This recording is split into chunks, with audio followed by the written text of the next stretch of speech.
Welcome, dear viewer, and take a journey with me back to early 1998.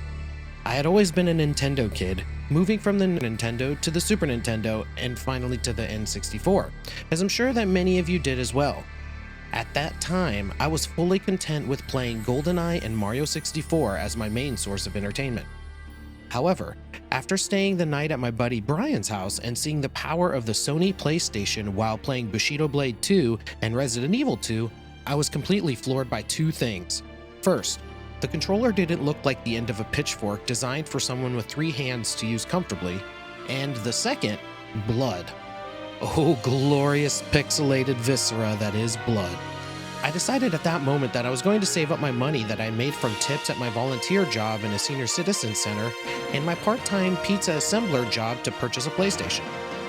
After getting that sweet paycheck, I rolled up to Walmart and I purchased a PlayStation and 4 games: Castlevania Symphony of the Night, Resident Evil 2, Final Fantasy VII, and Final Fantasy Tactics. For the most part, Resident Evil 2 and Final Fantasy VII stayed in the cases while I was completely enamored with Symphony of the Night and Final Fantasy Tactics. But since this review has nothing to do with Castlevania, other than this entire intro as a shameless plug of my Castlevania remix album that I made, which of course is available on Spotify, YouTube, Bandcamp, and damn near anywhere else, link below in the description. So anyways, cheap plugs aside, let us dive into the game that is one of my personal high points of the franchise, Final Fantasy Tactics. Production for Final Fantasy Tactics began in 1995, roughly a year after Final Fantasy VI was released. Interestingly, this game was being developed at the same time as Final Fantasy VII and would have some staff pulling double duty, most notably director Hironobu Sakaguchi. Due to this, Final Fantasy Tactics would be headed by a newcomer, Yasumi Matsuno, who previously created the Ogre Battle series. Obviously, Final Fantasy Tactics would take great inspiration from Matsuno's previous works. Matsuno wanted a tactical game with the story revolving around a class-based conflict and a more grounded and believable story. Matsuno was not only the director, but also the writer for the game, which assured that his vision would be properly represented in the final product.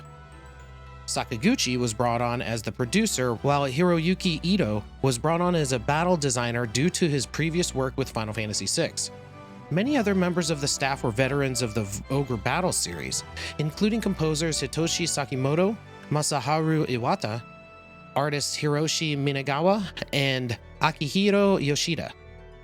Final Fantasy Tactics, in a lot of ways, is more of an ogre battle game with a new coat of paint.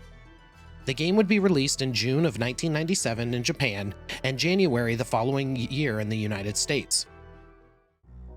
If I were to describe Final Fantasy Tactics to someone who knows nothing of the game, it is as if Final Fantasy had a threesome with a chessboard and Game of Thrones, who then conceived a gorgeous baby that sleeps through the night, is already potty trained, and can feed itself.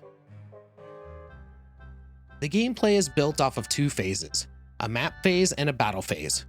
The battle phase works off of a grid system on a three-dimensional isometric field. Players' turns are derived off of a speed stat that is derived from various factors like equipment and your character's job. Yes, you heard that correctly, jobs.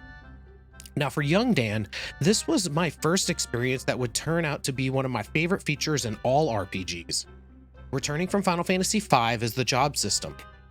But with Matsuno's experience with the Ogre Battle series, the job system is even further elaborated upon.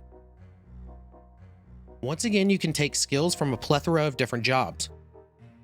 4 different ability slots can be customized based on different criteria: movement modifiers, secondary abilities, counterattack options, and a supplemental category. Abilities combined with jobs and multitudes of equipment allow for a deep customization that will ensure that virtually no 2 playthroughs will turn out the same. During battles, both the player characters and the enemies work toward taking strategic positions to best utilize the different abilities that their jobs give them. Magic is stronger than ever before and can be used strategically to hit multiple units with devastating area of effect spells, while your curative and supplemental spells can also be utilized in a similar fashion, with most spells affecting every character within its area of effect. So if a character found themselves surrounded by 4 enemies, it might be worth their sacrifice to get multiple hits with a Firaga, or maybe they need a heal while the enemies are at full HP. There's no penalty for overhealing a foe, so let it fly. Summoning is unique, however, as the AoE from summons will not impact in unintended targets. i.e., a summon that heals will only work on allies, and conversely damaged summons will only damage foes.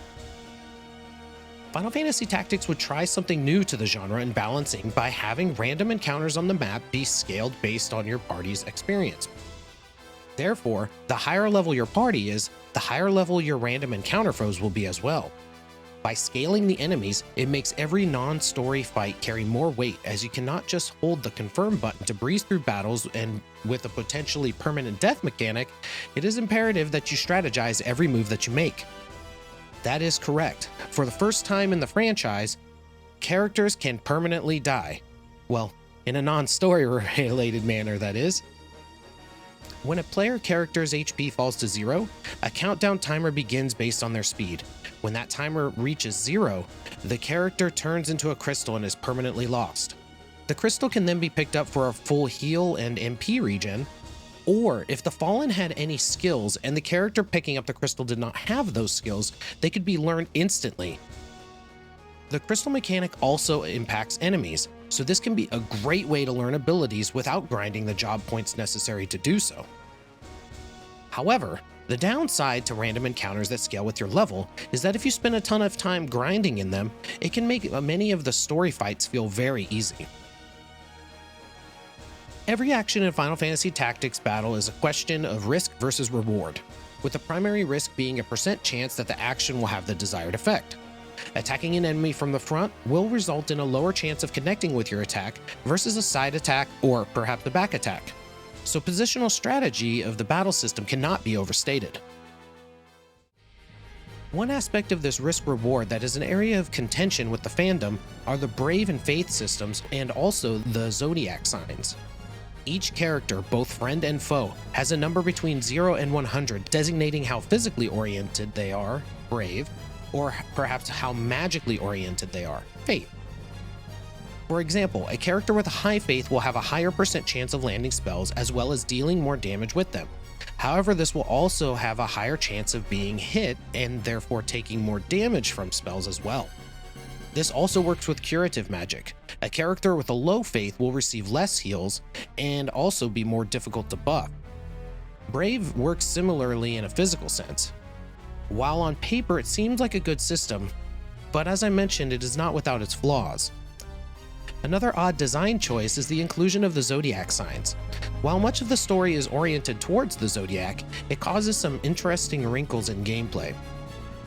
Here's a chart that explains how the Zodiac signs work in reference to gameplay. Thank you, 𝐂𝐿𝐴𝐿, for making this chart available on a GameFAQs page from 2009.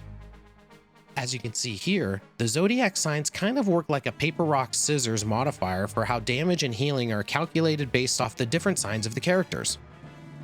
What can result from this system is a potentially negative experience for the player just because they put their birthday in and they got bad matchups with certain foes. In game design, there is a saying that if it doesn't enhance the experience of your game, it probably shouldn't be a part of it.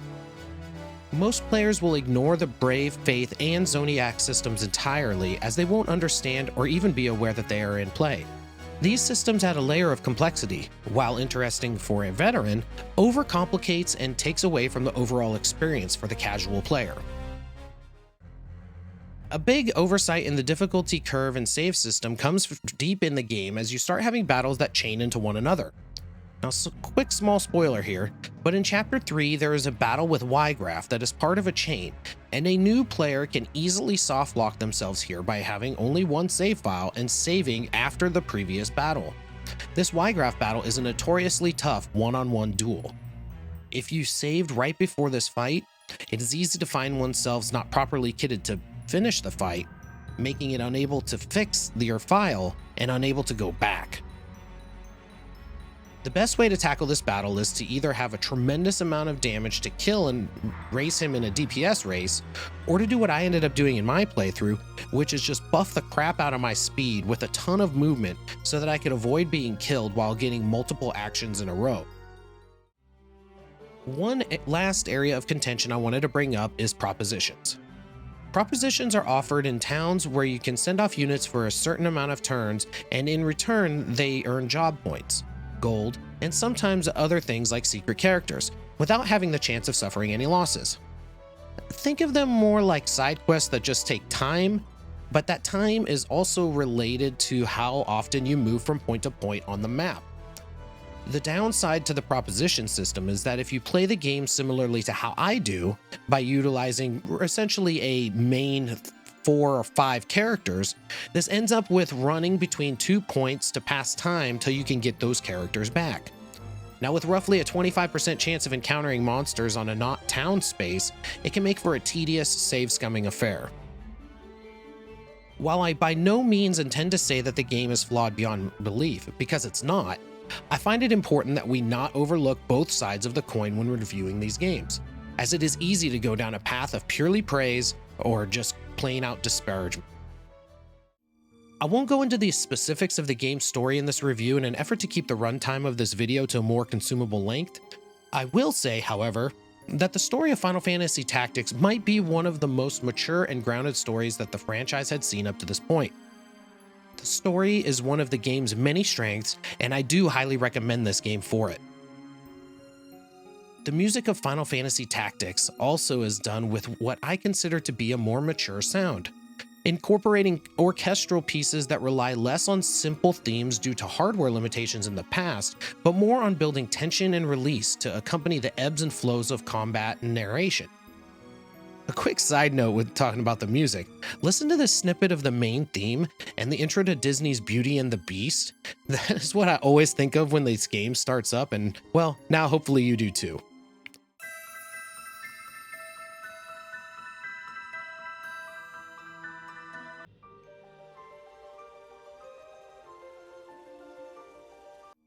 For this game, the piece I chose to remix is Run Past Through the Plane, which is one of the battle tracks.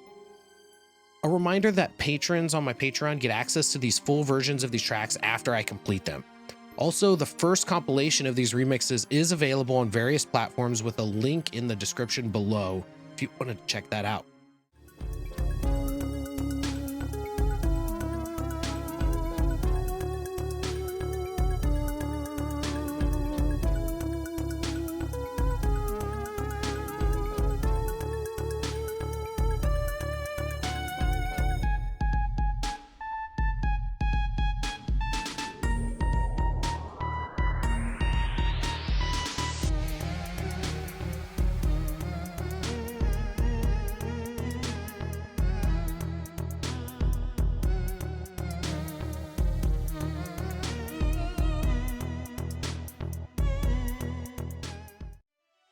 So does Final Fantasy Tactics still hold up today?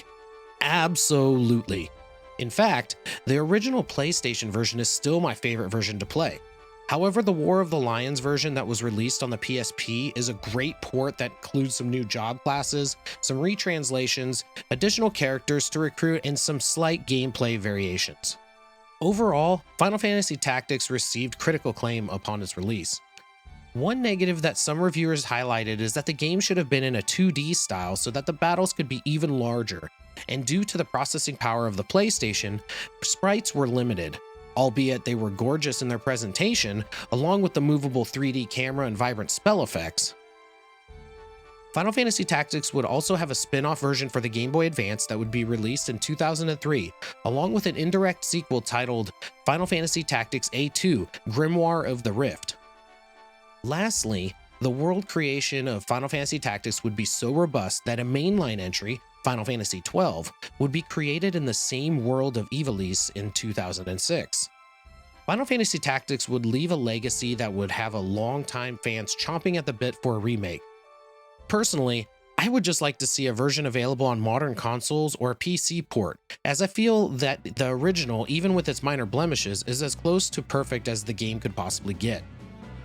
I would once again like to take the time to thank my patrons on Patreon. Thank you so much for your continued support. I legitimately would be unable to continue to make this content if it weren't for you. If you would like to help to contribute to the channel more than just liking, sharing, and commenting on the content, consider joining my patrons to receive all the music that I create before it becomes public with full downloads. Now, our next review is without a doubt the most important and impactful JRPG made to date that would leave a legacy that is still felt almost 30 years later. So until then, my fellow lions, praise be to Yevon.